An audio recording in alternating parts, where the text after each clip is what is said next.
আসসালামু আলাইকুম। সোনিয়াস কিচেনে সবাইকে স্বাগতম জানাচ্ছি বুড়ি রান্নার রেসিপিটি দেখার জন্য।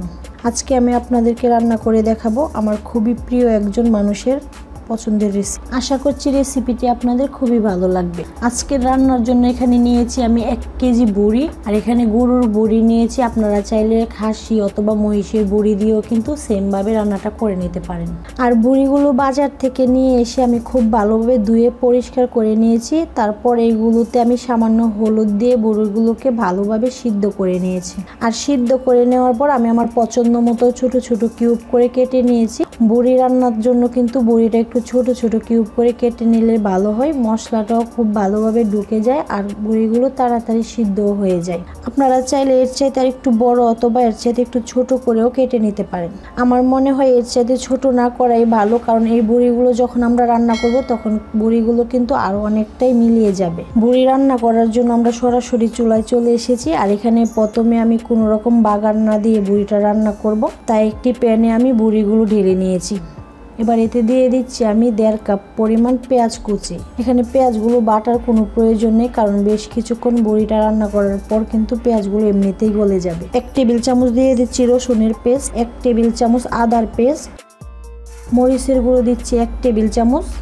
যেহেতু আগে আমি হলুদ দিয়ে বড়িগুলোকে সিদ্ধ করে নিয়েছিলাম, তাই এখানে হলুদের গুঁড়ি দিয়ে দিচ্ছি আমি 1 চা চামচ। 1 টেবিল চামচের মতো দিয়ে দিচ্ছি ধনিয়া গুঁড়ি, আর লবণ দিয়ে দিয়েছি স্বাদ মতো। এবার এখানে দিয়ে দেব আমি কিছু গোটা মশলা। গোটা মশলার ভিতরে এখানে দিয়ে দিচ্ছি 2টো তেজপাতা, 4-5টা দিয়ে দিচ্ছি সবুজ এলাচ, আর এলাচগুলোকে আমি এরকমভাবে মাথাটা ছিঁড়ে নিয়েছি। 3 টুকরো দিয়ে দিচ্ছি দারচিনি, 2টো দিয়ে দিচ্ছি কালো এলাচ, লং দিয়ে দিচ্ছি আমি এখানে 6-7টি, আর 1 চা চামচ দিয়ে দিচ্ছি কালো গোলমরিচ। আপনারা চাইলে এখানে কালো গোলমরিচের পরিবর্তে কিন্তু সাদা গোলমরিচটাও ব্যবহার করতে পারেন। আর এখানে দিয়ে দিচ্ছি 1/2 কাপ তেল। যেহেতু বুড়িতে এমনিই তেল চর্বি থাকে, তাই তেলের পরিমাণটা এখানে আমি কম দিয়েছি, কারণ আমি রান্নার শেষে বাগার দিব, আর বাগারে কিন্তু আরো কিছুটা তেল আমাদের দিতে হবে। সবগুলো মশলা দিয়ে দেওয়ার পর হাত দিয়ে খুব ভালোভাবে মেখে নিতে হবে, যাতে সবগুলো মশলা বুড়ির গায়ে ভালোভাবে লেগে যায়। আর এখানে কোনো পানি দেওয়ার প্রয়োজন নেই, এমনিতেই বুড়ি রান্না করলে কিন্তু প্রচুর পরিমাণে পানি ওঠে। আর এই পর্যায়ে আমাদের চুলাটা কিন্তু অফ ছিল। এবার বুড়িটা খুব ভালোভাবে মেখে নেওয়ার পর এটাকে ঢাকনা দিয়ে চুলাটাকে একদম লো হিটে রেখে আমি 40 মিনিট রান্না করে নেব। 40 মিনিট রান্না করে নেওয়ার পর দেখুন বুড়ি থেকে কিন্তু প্রচুর পরিমাণে পানি উঠেছে, আর সেই পানি দিয়েই কিন্তু আমি প্রায় 40 মিনিট যাবত রান্না করে নিয়েছি। আর এই 40 মিনিটে আমি আরও 2 থেকে 3 বার বুড়িটাকে খুব ভালোভাবে নাড়িয়ে চাড়িয়ে দিয়েছি। আবারও একটু নাড়িয়ে চাড়িয়ে ঢাকনা দিয়ে রান্না করে নেব আরও 10 থেকে 15 মিনিট। আর এই 10-15 মিনিটের ভিতরে কিন্তু পানিটা খুব ভালোভাবে শুকিয়ে যাবে, আর বুড়িগুলো খুব ভালোভাবে সিদ্ধ হয়ে যাবে। চুলাটাকে একদম লো হিটে রেখে আরও 15 মিনিট রান্না করে নেওয়ার পর দেখুন বুড়ি থেকে কিন্তু খুব সুন্দরভাবে পানিটা শুকিয়ে এসেছে। আর বুড়িতে অবশিষ্ট যে পানিটা আছে সেটাও কিন্তু রান্না করতে করতে একেবারেই শুকিয়ে যাবে। এবার এখানে দিয়ে দিচ্ছি আমি 5-6 পিস কাঁচামরিচ, আর এই কাঁচামরিচগুলো দিয়েছি আমি সুন্দর একটা ফ্লেভারের জন্য। এখানে জালের কোনো প্রয়োজন নেই, জাস্ট ফ্লেভারের জন্য কাঁচামরিচটা দেয়া। আপনারা চাইলে এখানে কাঁচামরিচটা স্কিপ করতে পারেন। কাঁচামরিচগুলো দিয়ে আবারও খুব ভালোভাবে নাড়িয়ে চাড়িয়ে এর সাথে দিয়ে দিচ্ছি আমি 1 টেবিল চামচ জিরে গুঁড়ো, আর দিয়ে দিচ্ছি 1 টেবিল চামচ গরম মশলা গুঁড়ো।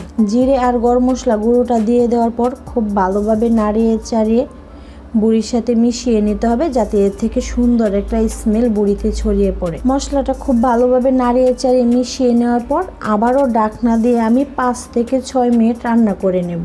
জিরে গরম মশলাটা দিয়ে আরও 5 থেকে 6 মিনিট রান্না করে নেওয়ার পর দেখুন পানিটা কিন্তু একেবারে শুকিয়ে গিয়েছে, আর উপরে তেলগুলোও বেশি এসেছে। আবারও খুব ভালোভাবে নাড়িয়ে চাড়িয়ে ঢাকনা দিয়ে রান্না করে নেব আরও 2 থেকে 3 মিনিট। আর অবশিষ্ট যে পানিটা আছে সেই পানিটাও কিন্তু একেবারে শুকিয়ে যাবে। বুড়িটা কিন্তু রান্না হয়ে গিয়েছে। এবার বুড়িতে খুব সুন্দর একটা স্মেলের জন্য আমি আলাদাভাবে একটু ফোড়ন দিয়ে দেব। আর ফোড়নের জন্য এখানে একটি প্যানে আমি দিয়ে দিচ্ছি প্রায় 3 টেবিল চামচের মতো সয়াবিন তেল। তেলটা দিয়ে তেলটা সামান্য গরম হয়ে আসার পর এতে দিয়ে দিচ্ছি আমি 3টা শুকনো মরিচ। শুকনো মরিচগুলো দিব জাস্ট সুন্দর একটা ফ্লেভারের জন্য। মরিচগুলো দিয়ে আমার একদম কালো করে ভাজতে হবে না, জাস্ট 10 সেকেন্ডের মতো ভেজে নিলেই কিন্তু হয়ে যাবে।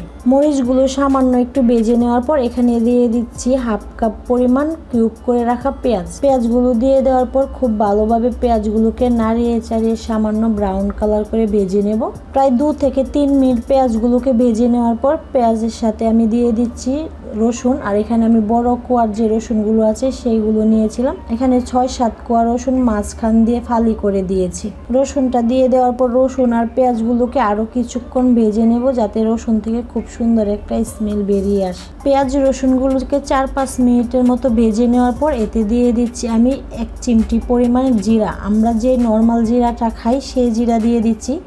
এতে করে কিন্তু পোড়নে খুব সুন্দর একটা ফ্লেভার পাওয়া যাবে।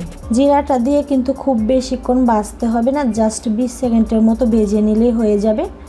জিরাটা ভেজে নেওয়ার পর এতে দিয়ে দিচ্ছি আমি আগে থেকে রান্না করে রাখা বুড়িটা দিয়ে দেওয়ার পর চুলাটাকে মিডিয়াম হিটে দিয়ে রান্না করে নেব আরও 5 মিনিট।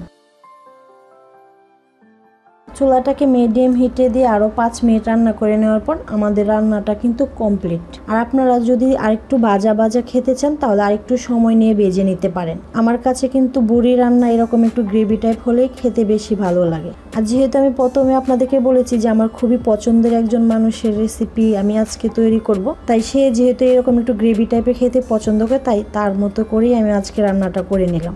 আমাদের রান্নাটা কিন্তু কমপ্লিট হয়ে গিয়েছে। এবার আমি এটাকে চুলা থেকে নামিয়ে গরম গরম পরিবেশন করে আপনাদেরকে দেখিয়ে দিচ্ছি। মাশাআল্লাহ, রান্নাটা কিন্তু খুবই সুন্দর হয়েছে, তাই না ভিউয়ার্স?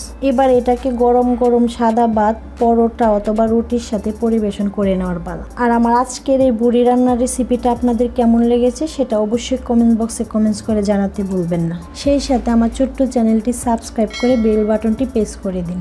আজকের মতো এখানেই বিদায় নিচ্ছি। দেখা হবে আবারও নতুন কোনো রেসিপিতে। সেই পর্যন্ত সবাই অনেক ভালো থাকবেন আর আমার জন্য দোয়া করবেন। আল্লাহ হাফেজ।